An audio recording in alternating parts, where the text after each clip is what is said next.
કેમ છો? મજામાં? ઓકે, આજના લેક્ચરની શરૂઆત કરીએ. બરાબર ધ્યાન આપો. લાસ્ટ લેક્ચરની અંદર આપણે બધું બેટરી વિશે ભણી ગયા હતા. કોના વિશે ભણી ગયા હતા? બેટરી વિશે. મિત્રો યાદ કરો તો બેટરીના અમુક શબ્દ હતા. એક શબ્દ હતો EMF, એક શબ્દ હતો આંતરિક અવરોધાર, એક શબ્દ હતો વિદ્યુત સ્થિતિમાન. આ ત્રણેય વચ્ચેનો આપણે સંબંધ મેળવ્યો હતો. યાદ કરો તો કે V = E - IR. આવું સમીકરણ જોઈ ગયા હતા. અને એક સમીકરણ કયું જોયું હતું? V = E + IR. આવું આપણે સમીકરણ જોઈ ગયા હતા. યાદ છે ને? આ સમીકરણ ક્યારે હોય તો કે ડિસ્ચાર્જ થાય જ્યારે. ડિસ્ચાર્જ થાય જ્યારે. કોણ ડિસ્ચાર્જ થાય તો કે બેટરી. આ સમીકરણ ક્યારે તો કે બેટરી જ્યારે ચાર્જ થાય ત્યારે. આપણે ગઈકાલે વાત કરી ગયા હતા અને એને અનુરૂપ દાખલા ગણ્યા હતા. ક્લિયર છે?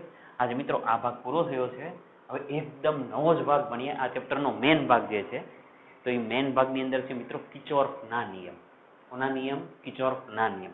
મિત્રો જેમ ઓહમનો નિયમ છે V = IR, સાંભળજો બરાબર શાંતિથી. V = IR. જેમ તમે ઓહમના નિયમ પરથી જો વિદ્યુત સ્થિતિમાન શોધી શકો, વિદ્યુત પ્રવાહ શોધી શકો, એવી જ રીતે કિર્ચોફના નિયમની મદદથી આપણે વિદ્યુત સ્થિતિમાન શોધી શકીએ છીએ, વિદ્યુત પ્રવાહ શોધી શકીએ. આપણે બધી વાત કરવી છે. ક્લિયર છે? બરાબર એક્ઝેક્ટ સમજાવો કિર્ચોફનો નિયમ શું કામ વાપરવો છે એ બરાબર ધ્યાન આપજો. શરૂઆત કરીએ છીએ. કયા નિયમ ભણવા છે? કિર્ચોફના નિયમ. ચાલો શરૂઆત કરીએ.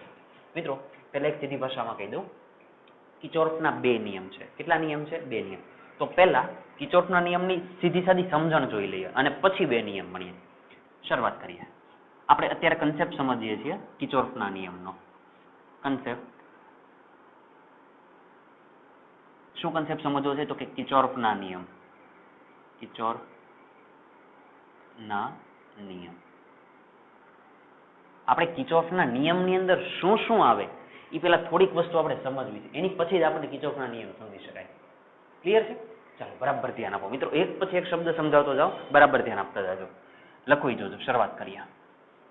દાખલા તરીકે એક પરિપથ આપેલો જોજો. માની લો કે આ પરિપથ આપેલો છે. પરિપથની અંદર શું શું છે જોજો. ચાલો પરિપથની અંદર કેટલા અવરોધ છે તો કે બે અવરોધ.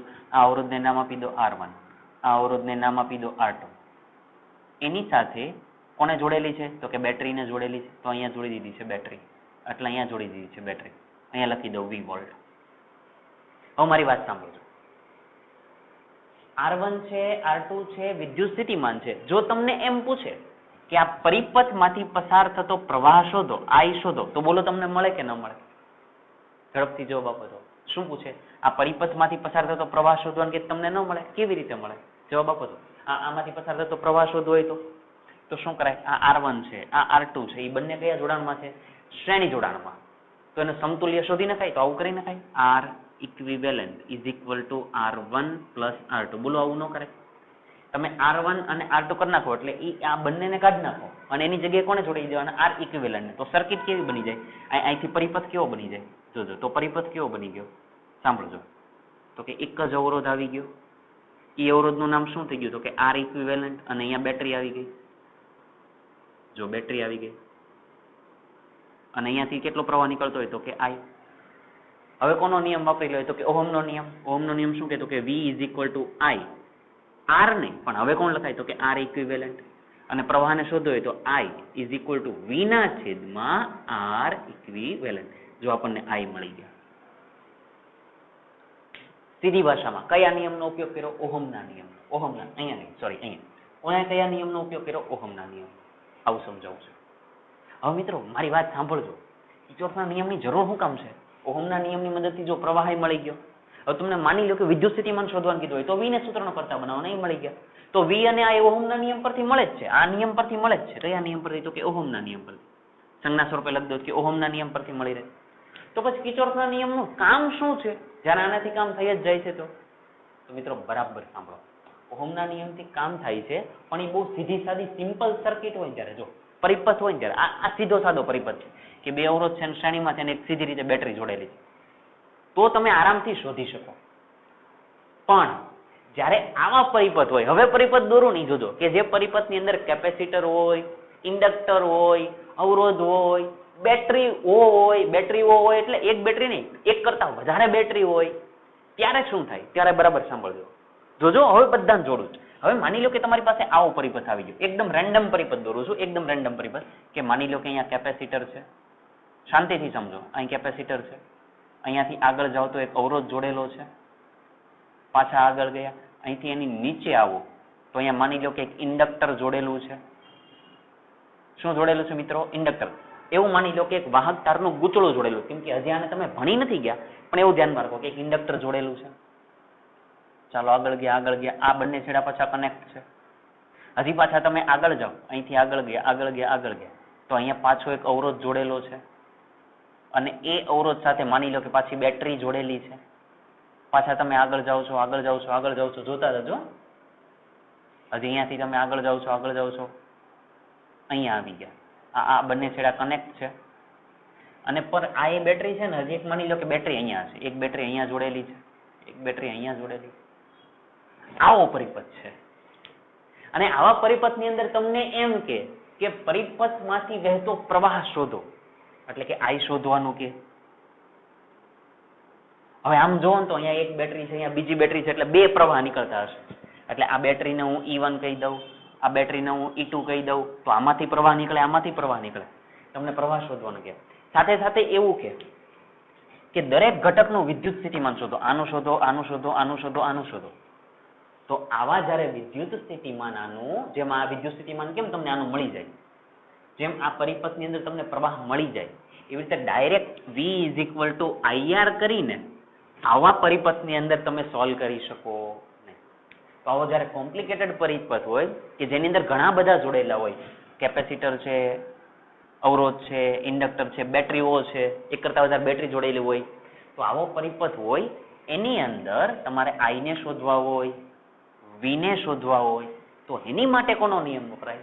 કિર્ચોફનો નિયમ. તો આ છે કિર્ચોફના નિયમની જરૂરિયાત. અને મિત્રો પ્રેક્ટિકલ વસ્તુ વિચારો કે જ્યારે કોઈ સર્કિટ હોય ને તો ખાલી અંદર અવરોધ ન હોય, એની અંદર બધા જ હોય, કેપેસિટર હોય, ઇન્ડક્ટર હોય. યાદ કરો, સીધી ભાષામાં પેલું ચાર્જર તોડો તો અંદર કેપેસિટર હોય, ઇન્ડક્ટર હોય, અવરોધ હોય, બધા જ હોય. તો એવી સર્કિટના એનાલિસિસ માટે, એને સમજવા માટે, એમાં પ્રવાહ અને વિદ્યુત સ્થિતિમાન શોધવા માટે કોની જરૂર પડે? તો કે કિર્ચોફના નિયમ. આ આપણે સમજવાનું છે. ક્લિયર છે? એકદમ ક્લિયર. તો અહીંયા લખવું હોય તો જ્યારે પરિપથમાં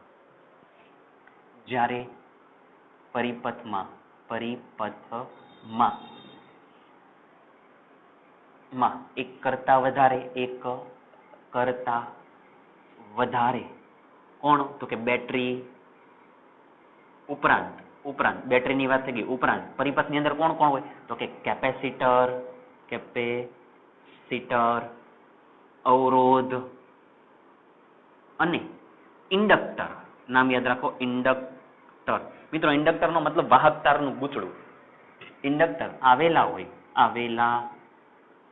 હોય ત્યારે આવા પરિપથમાં વિદ્યુત સ્થિતિમાન કે પછી પ્રવાહ કયા નિયમની મદદથી? તો કે ઓહમના નિયમની મદદથી. પ્રવાહ ઓહમના નિયમની મદદથી મેળવી શકાતા નથી. ઓહમના નિયમના મદદથી મળે નહીં. તો એની મદદથી નથી મળતા તો શોધવા માટે કોનો ઉપયોગ થાય? તો કે કિર્ચોફના નિયમનો. તેથી આવા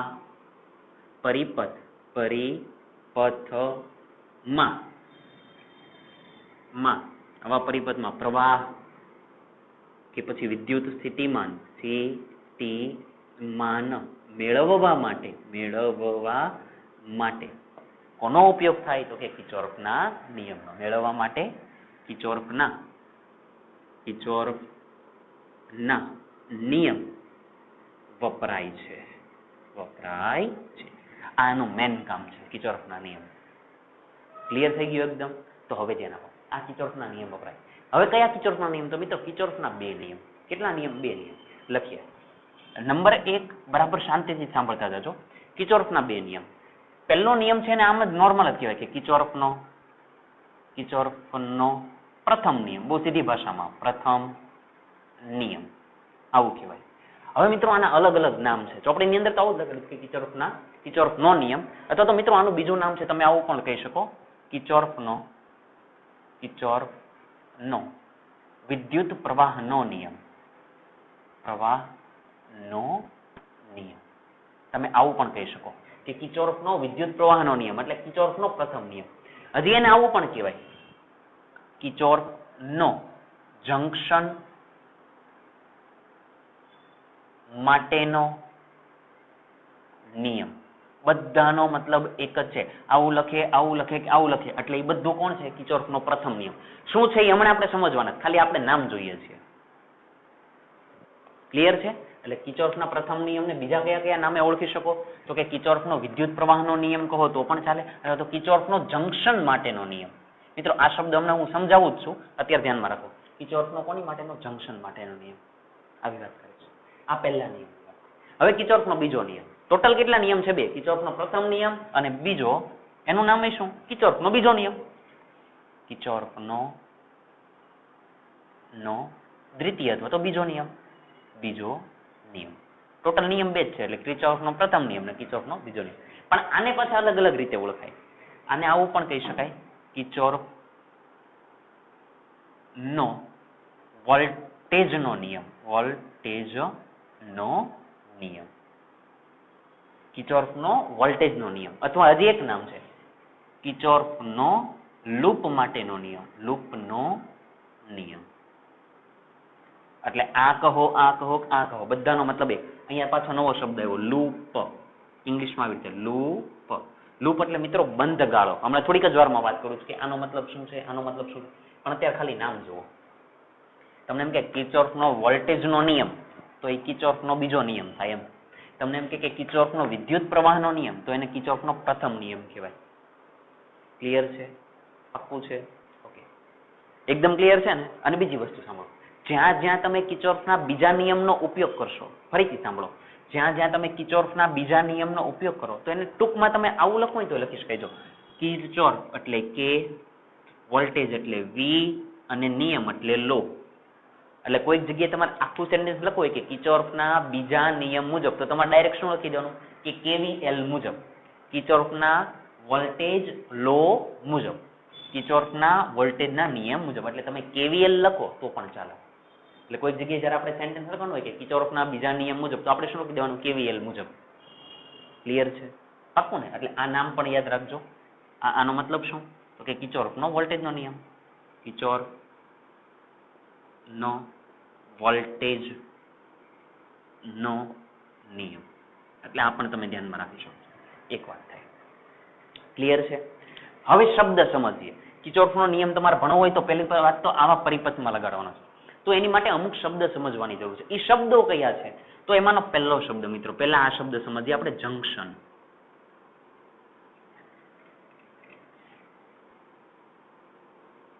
આપણે પહેલો શબ્દ સમજવો છે જંક્શન.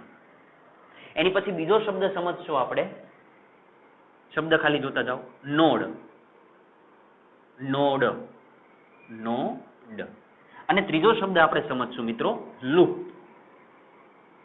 લૂપ. આ ત્રણ શબ્દ આપણે સમજવા છે.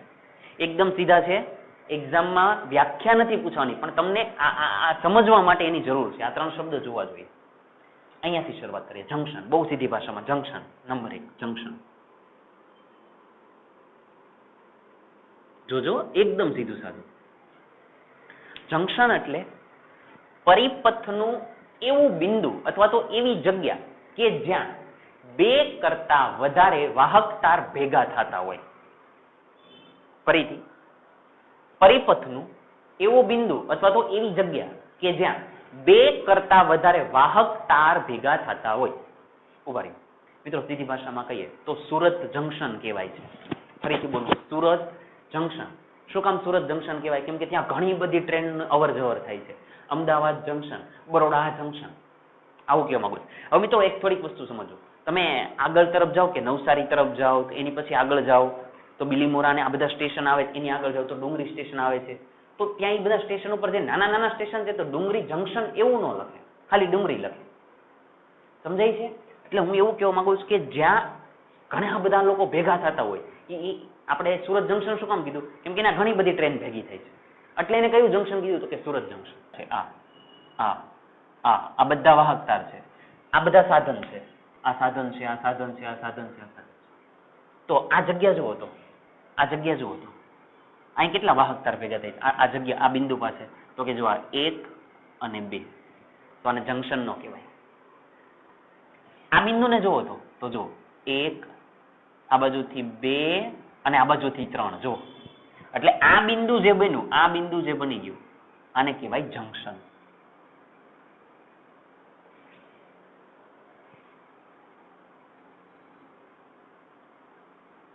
આ જે બિંદુ બની ગયું એને શું કહેવાય? જંક્શન.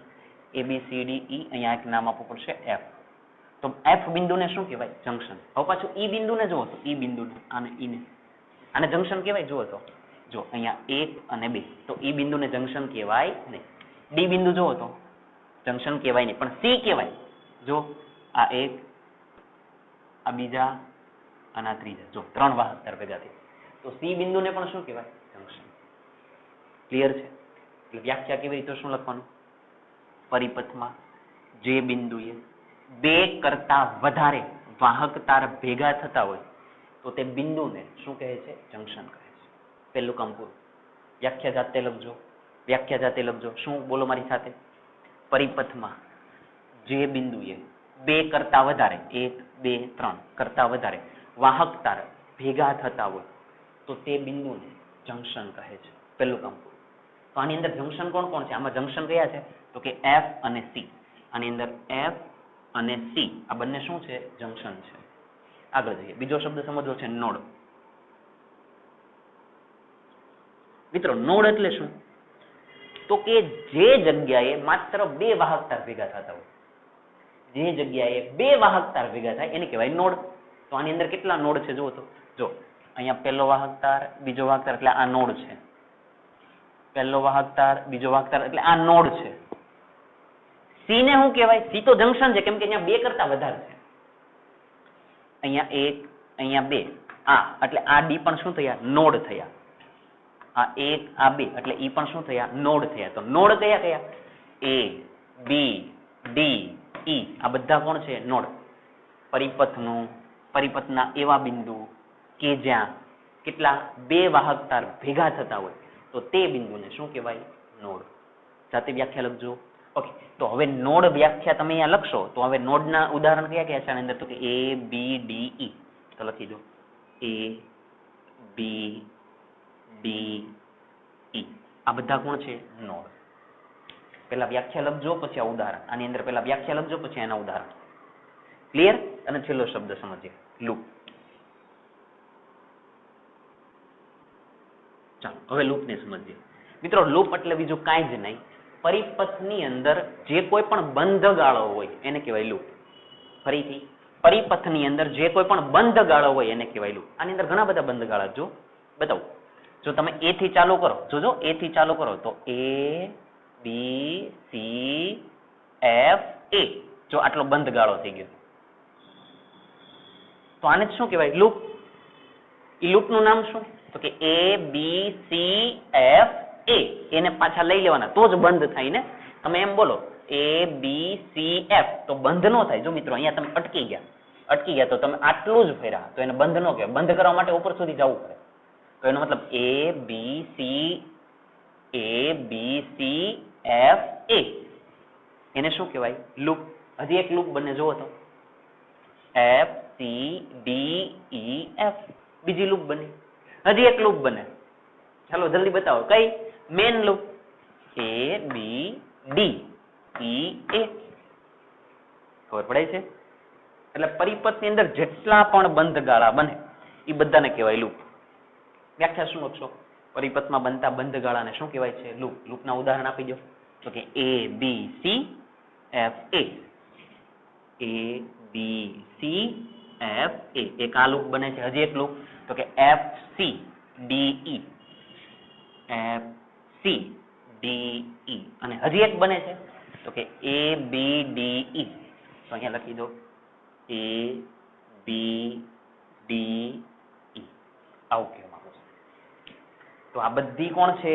આ લૂપ છે, લૂપ છે, લૂપ છે. Node, node, node, node. Junction, junction. ગોખવાનું નથી. આની અંદરથી જોઈને ખાલી આપણે અહીંયા લખવાનું છે. ક્લિયર છે? જો તમને આટલી વસ્તુ આવડે તો તમે હવે કિર્ચોફના નિયમ ભણવા માટે પ્રિપેર થઈ ગયા છો. ક્લિયર છે? ઓકે, તો આ વસ્તુને ઝડપથી કોપી કરી નાખો. હવે આપણે પહેલા નિયમથી ચાલુ કરીએ અને પછી બીજો નિયમ ભણીએ. ચાલો શરૂઆત કરીએ છીએ. કોપી કરી નાખો. ચાલો હું સાફ કરી નાખું છું.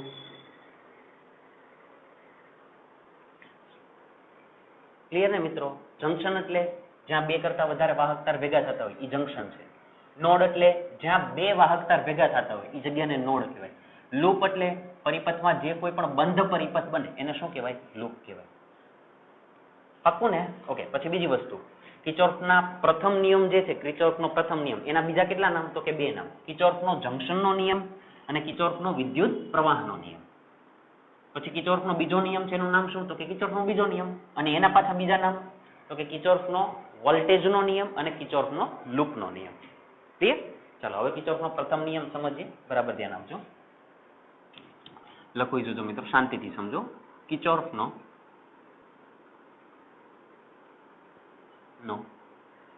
પ્રથમ નિયમ લખો અને સમજાવો. ચાલો શરૂઆત કરીએ. બરાબર ધ્યાન આપો. ચાલો તો સમજીએ. બરાબર ધ્યાન આપો. આન્સર લખીએ છીએ. હવે શાંતિથી એકદમ આને સમજવાનો પ્રયત્ન કરો. ચાલો શરૂઆત કરીએ. મિત્રો, કિર્ચોફનો નિયમ સમજવા માટે હું પહેલા એક આકૃતિ દોરું. એ શું દોર્યું છે ને મને કહેવાનો પ્રયત્ન કરજો. શું દોરું છું? એક આકૃતિ. બરાબર ધ્યાન આપો. એક આકૃતિ દોરું છું અને થોડું એને સમજવાનો પ્રયત્ન કરજો.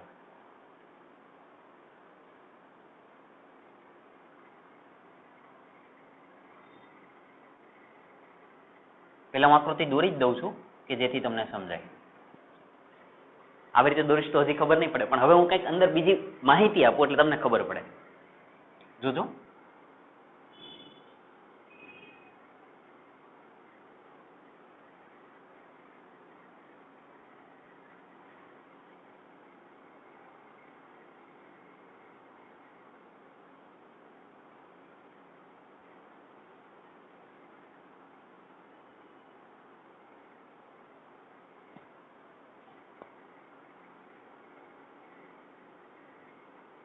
ચાલો આવી એક આકૃતિ દોરી છે.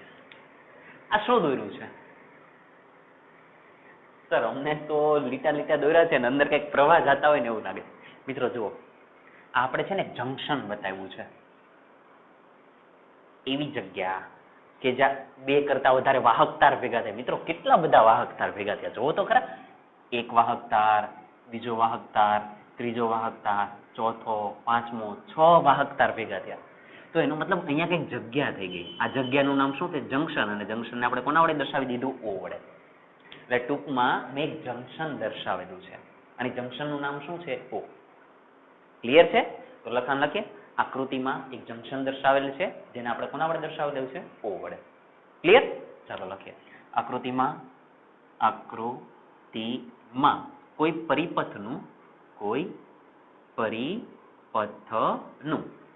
પરિપથનું મિત્રો એક વસ્તુ જોજો. આ કોઈ પરિપથનું એટલે માની લો કે કોઈ આકૃતિ આવી હતી.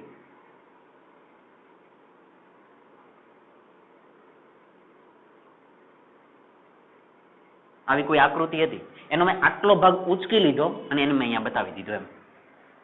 પણ એ જે આકૃતિ હતી એની અંદર જે આવી રીતે પણ કોઈક વાયર હશે, આવી રીતે હશે. અને માની લો કે અહીંયા બધા જોડેલા છે. પછી અહીંયાથી અહીંયા કેપેસિટર પાછા જોડેલા છે, અહીંયાથી અહીંયા અવરોધ જોડેલા છે, અહીંયાથી અહીંયા પાછા ઇન્ડક્ટર જોડેલા. જો તમે શું કર્યું? આટલો ભાગ કટ કરી લીધો. જો આટલો, સોરી અહીંયા સુધીનો આટલો ભાગ કટ કરી લીધો. જો અને કટ કરીને અહીંયા કાઢી લીધા. એટલે હકીકતમાં આ પરિપથ હતો. એ પરિપથમાં મેં આટલો ભાગ કાઢી નાખ્યો અને મેં અહીંયા બતાવી દીધો. ક્લિયર? એટલે મેં શું લખ્યું? આકૃતિમાં કોઈ પરિપથનું, મને ખબર નથી કેવો પરિપથ છે, એટલે કોઈ પરિપથનું શું દર્શાવેલ છે? તો કે જંક્શન દર્શાવેલ છે. આકૃતિમાં કોઈ પરિપથનું જંક્શન ઓ દર્શાવેલ છે. ચાલો આટલું ક્લિયર છે. હવે થોડુંક છે ને આની અંદર સમજીએ. જો મિત્રો, I1 પ્રવાહ છે એ જંક્શન તરફ જાય છે. જો જંક્શન તરફ જાય છે. I3 પ્રવાહ છે એ જંક્શન થી દૂર જાય છે. I2 પ્રવાહ છે એ પાછો જંક્શન તરફ જાય છે. મારા શબ્દ બરાબર સાંભળજો અને સમજવાનો પ્રયત્ન કરો. I4 પ્રવાહ જંક્શન થી દૂર જાય છે. I6 પ્રવાહ જંક્શન તરફ જાય છે. I5 પ્રવાહ જંક્શન થી દૂર જાય છે. મિત્રો પહેલામાં જવાબ આપો, પ્રવાહની રચના ક્યારે થાય? તો કે વિદ્યુત ભાર ગતિ કરે ત્યારે. તો એવું કહેવાય કે અહીંયા Q1 વિદ્યુત ભાર ગતિ કરતો હશે, અહીંયા Q3 વિદ્યુત ભાર ગતિ કરતો હશે, અહીંયા Q2 વિદ્યુત ભાર ગતિ કરતો હશે. સમજાય છે? અને વિદ્યુત ભાર ગતિ કરે, માની લો કે Q1 વિદ્યુત ભારે ગતિ કરી, Q1 વિદ્યુત ભારે t સમય માટે ગતિ કરી, કે અમુક સમય માટે ગતિ કરે, તો વિદ્યુત ભાર અમુક સમય માટે ગતિ કરે એટલે કોની રચના થઈ? તો કે પ્રવાહની.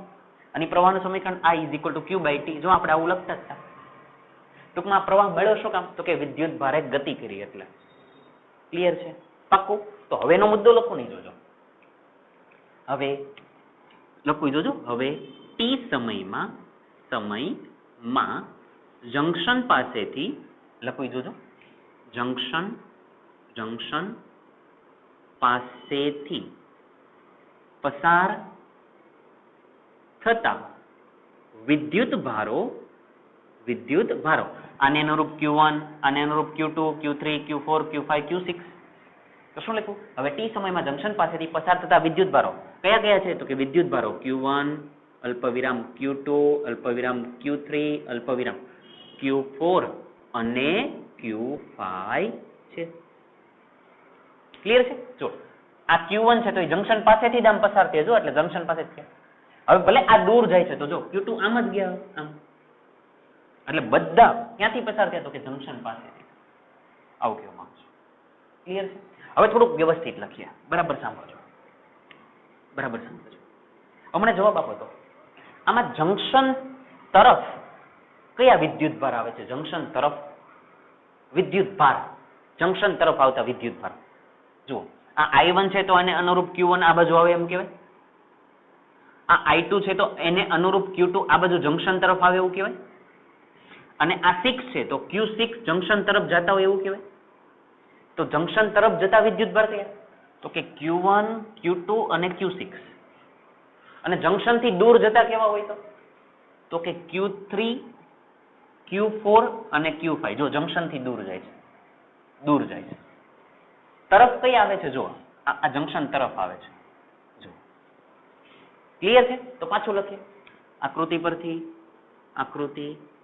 પરથી સમજી શકાય છે કે જંક્શન તરફ આવતા વિદ્યુત ભાર, જંક્શન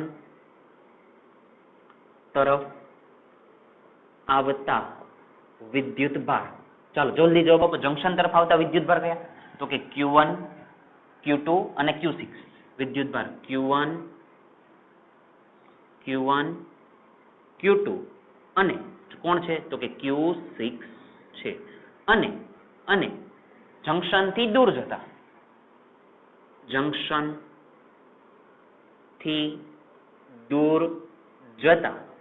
વિદ્યુત ભારો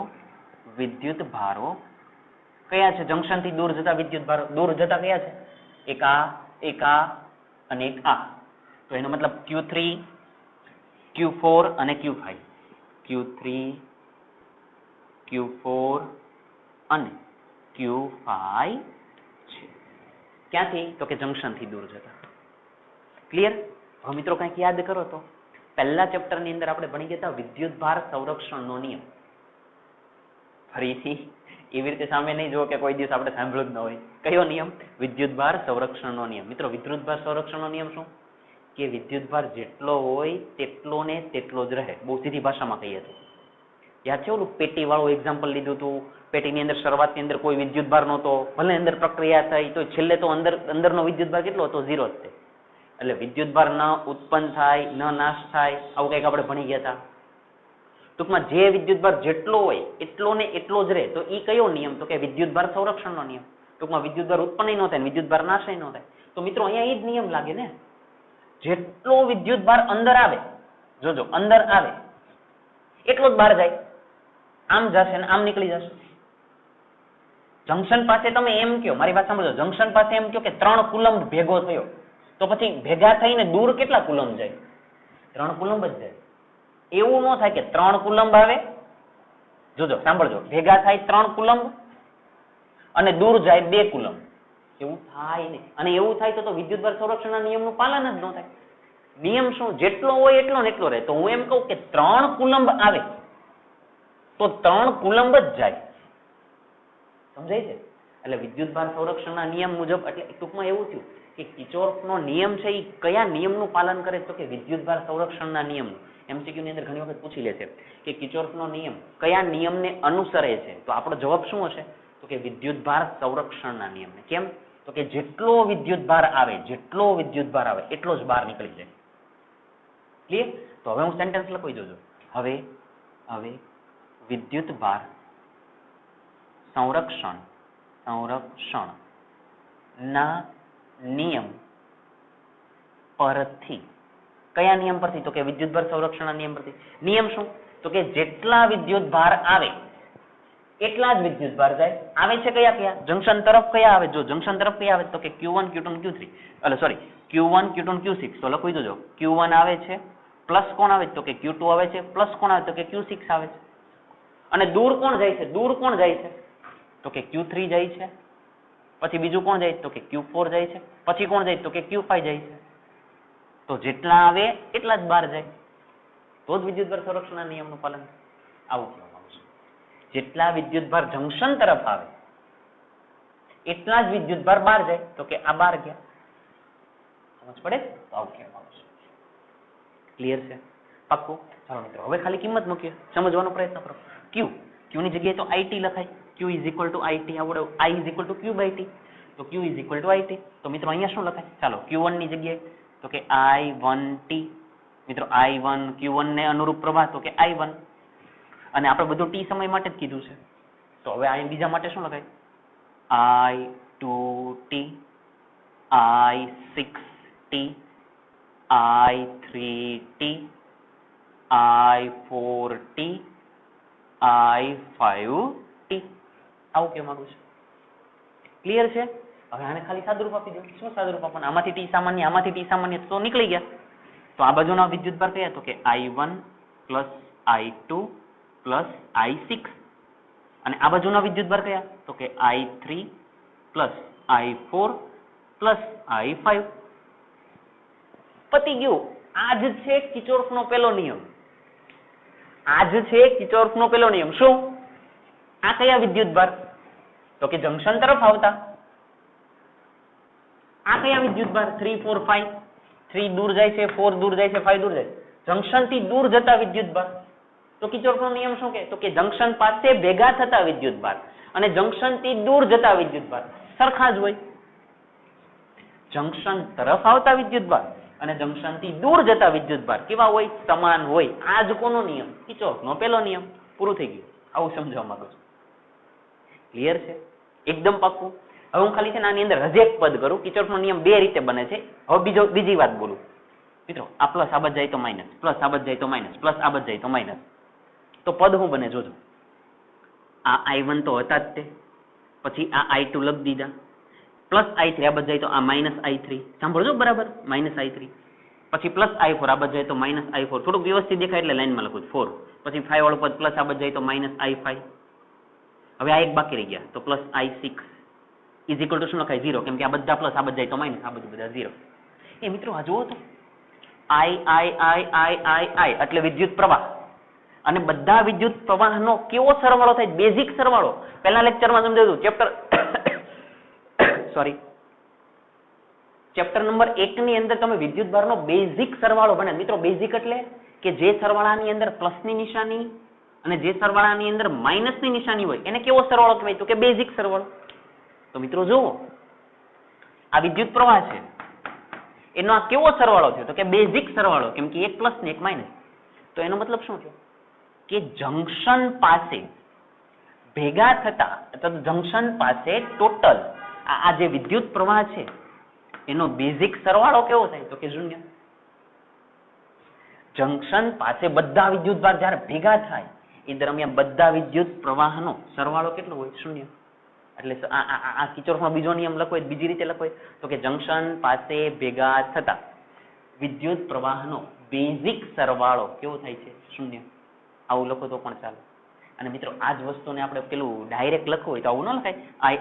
I છે તો એને I લખી દઉં, અને સરવાળો છે તો સિગ્મા કરી દઉં, તો કે સિગ્મા = 0.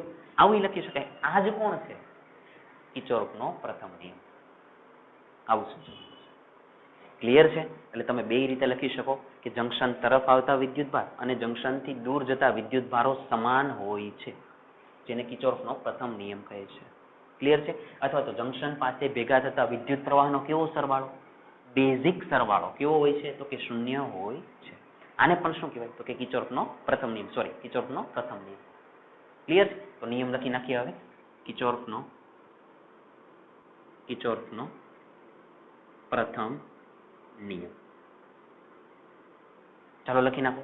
હું આ બેઝિક સરવાળા સ્વરૂપે લખું કે જંકશન પાસે ભેગા થતા વિદ્યુત પ્રવાહ નો બેઝિક સરવાળો શૂન્ય થાય છે. બસ આટલું. તમારે બીજી રીતે બીજો નિયમ તમને યાદ રહેતો તમે એ લખો તોય ખોટું નથી. તમે એ પણ લખી શકો કે જંકશન તરફ આવતા જંકશનથી દૂર જતા વિદ્યુત પ્રવાહ હંમેશા કેવા હોય છે? સમાન હોય છે. તો પણ ચાલશે. અને એમસીક્યુ માટે મહત્વનો શબ્દ કયો? કે કિર્ચોફનો પ્રથમ નિયમ કયા નિયમને અનુસરે? અહીંયા છે જવાબ. જો વિદ્યુતભાર સંરક્ષણના નિયમને અનુસરે. ક્લિયર છે? પાક્કું? તો કિર્ચોફનો પ્રથમ નિયમ પૂરો. બસ આ સમજવાનું. હવે નેક્સ્ટ આપણે શું સમજીએ છીએ અત્યારે? કિર્ચોફનો બીજો નિયમ. ચલો ઝડપથી કોપી કરી નાખો, આપણે આગળ જઈએ. ચાલો એકદમ ક્લિયર દેખાય છે. સાફ કરી નાખું છું.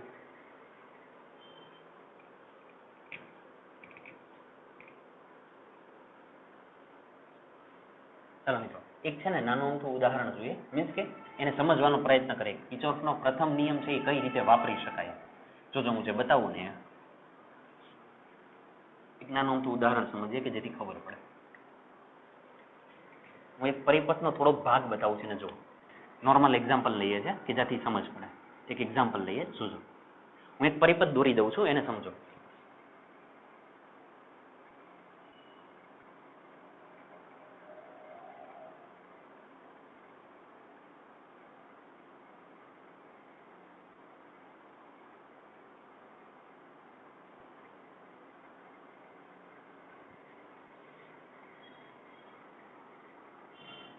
કોઈ મોટો પરિપથ હતો, એની અંદરથી મેં આટલો ભાગ કાઢી નાખ્યો છે, વચ્ચેથી આટલો ભાગ કાઢી નાખ્યો અને મેં અલગથી બતાવી દીધો.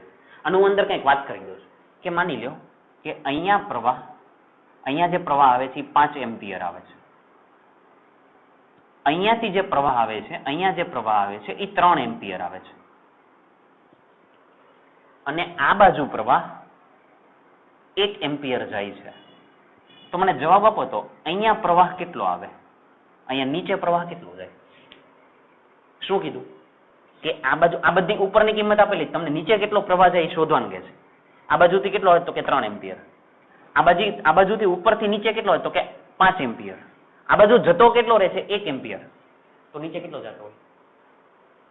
જલ્દી જવાબ આપો. નીચે કેટલો જતો હોય? બોલો.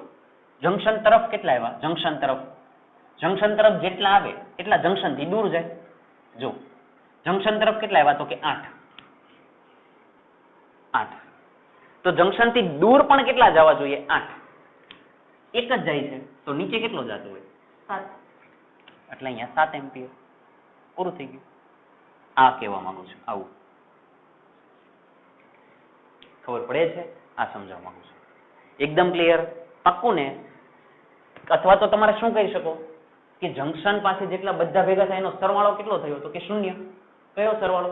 બેઝિક સરવાળો. તો હવે સાંભળો, બીજી રીતે કરીએ. આ રીતે ખબર ન પડે કે જંકશન પાસે ટોટલ 7 આવ્યા તો દૂર પણ કેટલા જાય? 7. તો ઓલરેડી એક અહીંયાથી નીકળી ગયા. સોરી, જંકશન પાસે 5 ને 3 કેટલા આવ્યા? 8. એક નીકળી ગયા તો અહીંયા કેટલા વધે? 7. હવે આ જવાબ બીજી રીતે લાવવો હોય તો મિત્રો બીજી રીતે આવી રીતે લવાય. આપણે જનરલી એવું માનેલું હોય છે કે જંકશન તરફ જે પ્રવાહ આવે ને એને લેવાનો પોઝિટિવ અને જંકશન થી દૂર જાય એને લેવાનો નેગેટિવ. આ મગજની અંદર ફિક્સ કરી નાખો. પેલા આ દાખલા માટે ફિક્સ કરી નાખો કે જંકશન તરફ આવતા પ્રવાહને આપણે જાતે જ માની લઈએ છીએ કે પોઝિટિવ સંજ્ઞા લઈ લેવાની અને જંકશન થી દૂર જતા પ્રવાહને નેગેટિવ સંજ્ઞા આપી દેવાની. હવે જો આપણે બીજી રીતે દાખલો કરીએ, જંકશન તરફ આવતાને પ્લસ કયો તો જો આ જંકશન આ અહીં રહ્યું જંકશન અને ઓ નામ આપી દો તો જંકશન તરફ જાય છે એટલે આ 3 પ્લસ જ છે. આ પણ જંક્શન તરફ જાય છે એટલે 5 જંક્શન તરફ જાય છે એટલે એ પણ પ્લસ. આ જંક્શન થી દૂર જાય, જો દૂર એટલે -1. આ જંક્શન થી દૂર જાય છે એને આપણે શોધવા છે. અહીંયા માની લો કે હું i નામ આપી દઉં. હજી અમારા 7 જવાબ નથી આવ્યો, સમજી લેજો કે આ જંક્શન થી જો દૂર જાય તો અહીંયા પહેલા લખવા પડે i, પણ કેવા માઇનસ. અને તમને ખબર છે કે જંક્શન પાસે ટોટલ બધા ભેગા થાય એનો સરવાળો કેટલો, તો કે 0. આવી ગયો i નો જવાબ. -i આ બધું જાય તો +i. જોજો 5 ને 3 8 -1 ઇઝ ઇક્વલ ટુ i અને i બરાબર 7 એકમ એમ્પિયર. જો આ ગણતરી કરીને કરો, તમને જે ફાવે તમે આવી રીતે સૂત્ર મૂકીને કરો કે તરફ આવતાને પ્લસ લઈ લો, તરફ આવતાને પ્લસ લઈ લો, દૂર જતાને માઇનસ લઈ લો, તો ઇઝ ઇક્વલ ટુ 0 કરી નાખો. અને આમનામાં દેખાય કે 5 આવ્યા, 3 આવ્યા એટલે ટોટલ 8 ભેગા થયા, 1 નીકળી ગયા તો નીચે કેટલા જાય, તો કે 7. આવી રીતે પણ સમજી શકો. ક્લિયર છે? તો જો આવી રીતે કિર્ચોફનો નિયમ, પ્રથમ નિયમ આપણે સમજી શકાય છે. પાક્કું? એકદમ ક્લિયર? ઓકે, હવે આપણે કરીએ કિર્ચોફનો બીજો નિયમ. ચાલો શરૂઆત કરીએ. એકદમ મહત્વનો મિત્રો, એક્ઝામની અંદર ફિક્સ હોય છે કિર્ચોફના નિયમ જે કાંઈ છે, કિર્ચોફના 2 નિયમ અને એની ઉપરના દાખલા એક્ઝામની અંદર ફિક્સ કિર્ચોફના નિયમમાંથી આવે ને આવે. ફિક્સ જ છે, કાં દાખલો આવે અને કાં થિયરી આવે. ઓકે, ચાલો શરૂઆત કરીએ. કિર્ચોફનો બીજો નિયમ. સવાલ લખો એને બરાબર સાંભળો. સવાલ અલગ રીતે લખીશ પણ મિનિંગ એકનો એક જ છે, લખી જોજો. વિદ્યુત સ્થિતિમાનથી સ્થિતિમાનની એક મૂલ્યતા ફરીથી લખું, વિદ્યુત સ્થિતિમાનની એક મૂલ્યતા એટલે શું? તે સમજાવી લખી જોજો. કિર્ચોફનો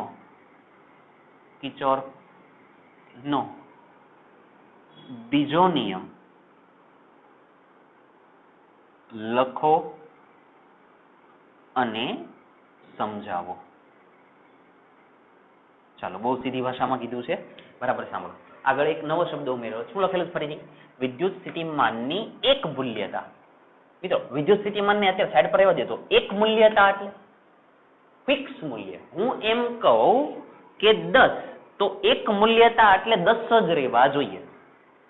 કોની એક મૂલ્યતા? તો કે વિદ્યુત સ્થિતિમાનની. હું એમ કહું કે વિદ્યુત સ્થિતિમાન 10 વોલ્ટ, તો તમે ગમે એ કરો, રહેવા કેટલા જોઈએ? 10 વોલ્ટ રહેવા જોઈએ. એને કહેવાય એક મૂલ્યતા. આપણે થિયરીની અંદર જોશું, પણ ખાલી એક મૂલ્યતા એટલે એના એ જ રહે, બદલાય નહીં. હું એમ કહું 5 વોલ્ટ, તો પછી રહેવા કેટલા જોઈએ? 5, તો એને કહેવાય એક મૂલ્યતા. ક્લિયર? અને વોલ્ટ શું કામ લખ્યા? કેમ કે વિદ્યુત સ્થિતિમાનની વાત કરી. ક્લિયર? ચાલો હવે કરીએ શરૂઆત. સવાલ હજી એક વખત વાંચું છું, સાંભળો. વિદ્યુત સ્થિતિમાનની એક મૂલ્યતા એટલે શું? આ કંઈક તમારે વ્યાખ્યા કહેવાની છે, પછી આગળ જાઓ. તે સમજાવી કિર્ચોફનો બીજો નિયમ લખો અને સમજાવો. મિત્રો પહેલા સમજાવશું અને પછી લખશું, કેમ કે બધું સમજાવશો પછી નિયમ આવશે. જેમાં આપણે પહેલા નિયમની અંદર જો બધું પહેલા કરી નાખ્યું પછી નિયમ, તો સેમ એ જ રીતે પહેલા આપણે આખો નિયમ સમજાવશું અને પછી એનો નિયમ આપણે લખશું. ચાલો કરીએ શરૂઆત. બરાબર ધ્યાન આપો મિત્રો. કિર્ચોફનો બીજો નિયમ સમજવા માટે પહેલા તમારે એક પરિપથ દોરવો પડશે. જંક્શન નહીં, શું દોરવો પડશે? પરિપથ. કેમ કે સીધી વસ્તુ સાંભળો. કિર્ચોફનો પહેલો નિયમ કીધો તો કિર્ચોફનો જંક્શન નિયમ આપણે કહીએ. કિર્ચોફનો પ્રવાહ નિયમ કહીએ તો ત્યાં જંક્શન દોરવું પડે. કિર્ચોફનો બીજો નિયમ એટલે આપણે નામ શું કહીએ છીએ? કિર્ચોફનો વોલ્ટેજનો નિયમ, અથવા હજી એક નામ કિર્ચોફનો બીજો નિયમ, હજી એક નામ કિર્ચોફનો લૂપ માટેનો નિયમ. તો મિત્રો અહીંયા જંક્શન ન દોરવું પડે, અહીંયા શું કરવું પડે? આખો પરિપથની એક લૂપ દોરવી પડે. હવે હું લૂપ દોરું એને સમજવાનો પ્રયત્ન કરું. ચાલો હું જોજો. હું આની અંદર ઘણી બધી તમને વાત કહીશ, એને સમજવાનો પ્રયત્ન કરજો. માની લો કે હું એક પરિપથ દોરું છું. શાંતિથી સાંભળજો મિત્રો. ચાલો બરાબર વ્યવસ્થિત જોજો. એકદમ મહત્વનો ભાગ છે, મજા આવશે.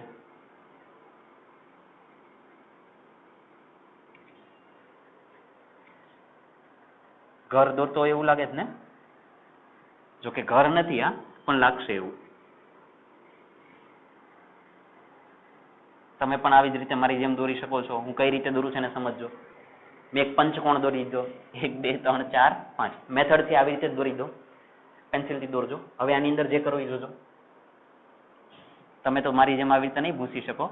પેનથી દોરશો તો, પેન્સિલથી દોરશો તો તમે આરામથી ભૂસી શકશો. આની અંદર જે કરું છું જોજો. હવે હું અવરોધ મૂકું છું પરિપથની અંદર.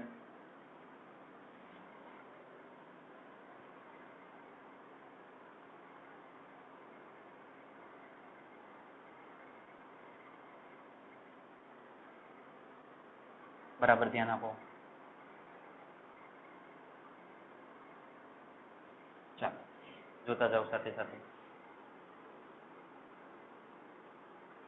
આ બધા કોણ છે? અવરોધ છે. આ કોણ છે? બેટરી. આ કોણ છે? બેટરી. ચાલો ઓકે.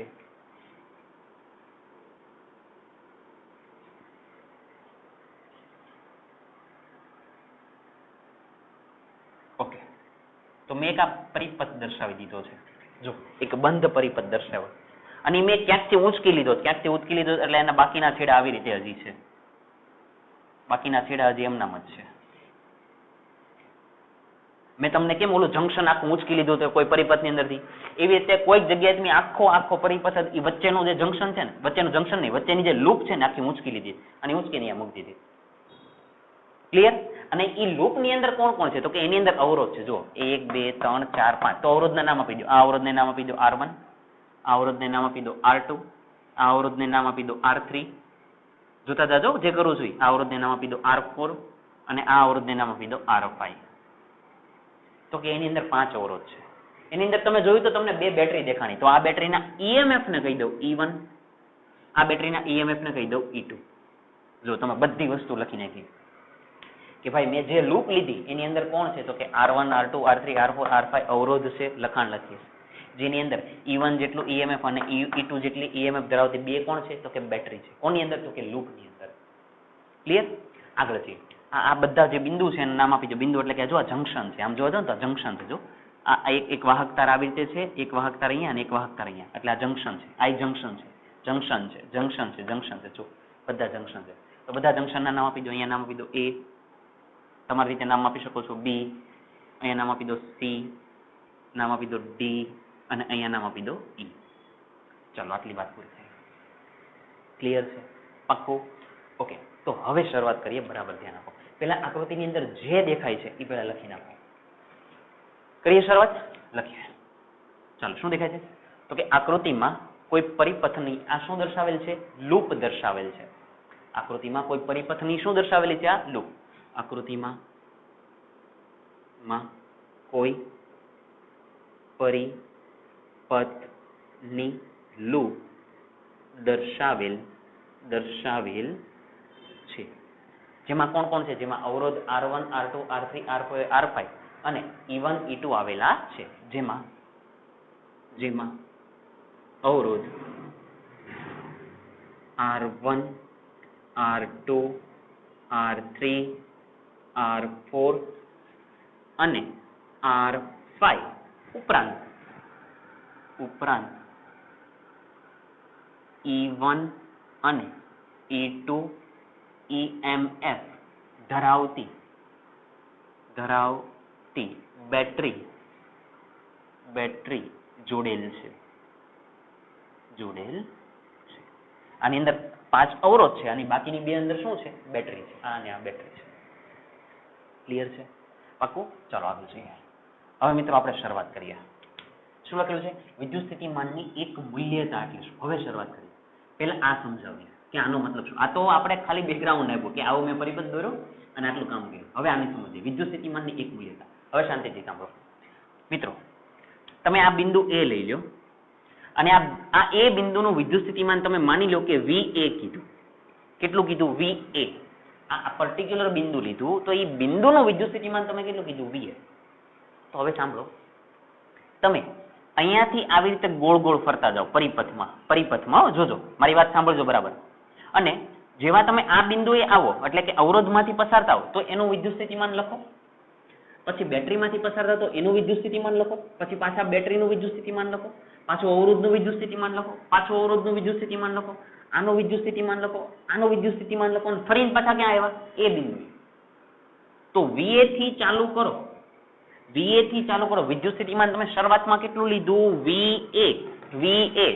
માની લો કે VA એટલે 5 વોલ્ટ એવું માની લીધું તમે કે VA ની કિંમત 5 વોલ્ટ. તો હવે તમારે આનું વિદ્યુત સ્થિતિમાન આનું એ બધાને લખતા જાઓ અને ફાઇનલ તમે ફરીને અહીંયા આવો તો તમારો જવાબ કેટલો રહેવો પડે? 5 જ રહેવો પડે. તો જ એને એક મૂલ્યતા કહેવાય. શરૂઆતમાં પણ 5 હતા, પછી તમે બધા વિદ્યુત સ્થિતિમાનનો તફાવત તમે કાઢ્યો અને એની અંદર ઉમેરી દીધા અને છતાંય તમે અહીંયા આવ્યા તો કેટલા વોલ્ટ રહ્યા? 5 વોલ્ટ. તો જેને શું કહેવાય? વિદ્યુત સ્થિતિમાનની એકમૂલ્યતા. ખબર પડે છે? પાક્કું? ફરીથી કહું, આ બિંદુનું વિદ્યુત સ્થિતિમાન કેટલું લઈ લીધું? VA. આપણે આ જ લખવાનું છે. પરિપથમાં દર્શાવ્યા પ્રમાણે ધારો કે બિંદુ A પાસેનું વિદ્યુત સ્થિતિમાન કેવું છે? VA. બરાબર સાંભળજો. આ અવરોધ છે બેટરી, તો એને પરિપથના ઘટકો કહેવાય. આ પહેલો ઘટક, આ બીજો ઘટક. સમજ પડે છે? એટલે આને મેં ઘટક નામ મૂક્યું. તો કે બિંદુ A પાસેનું વિદ્યુત સ્થિતિમાન VA લઈ પરિપથના ઘટકોના વિદ્યુત સ્થિતિમાન, પરિપથના ઘટકોના શું? વિદ્યુત સ્થિતિમાન ગણતા જતા અથવા તો માપતા જતા બિંદુ A પાસે પાછા આવતા વિદ્યુત સ્થિતિમાન કેટલું મળવું જોઈએ? તો કે VA જેટલું મળવું જોઈએ. તો એને જ શું કહેવાય? વિદ્યુત સ્થિતિમાનની એકમૂલ્ય. તમે અહીંયા 5 થી ચાલુ કરો તો ફરીને અહીંયા આવો ત્યારે કેટલા થવા જોઈએ? 5. તો એને જ શું કહેવાય? વિદ્યુત સ્થિતિમાનની એકમૂલ્ય. ક્લિયર છે? પાક્કું? ચાલો લખીએ.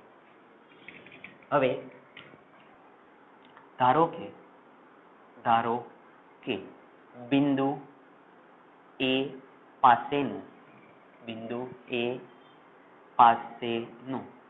વિદ્યુત સ્થિતિમાન કેટલું માની લીધું છે આપણે? VA છે. બિંદુ A પાસેનું વિદ્યુત સ્થિતિમાન કેટલું માની લીધું? VA. તો હવે જોતા જાઓ. હવે પરિપથમાં બિંદુ A થી ચાલુ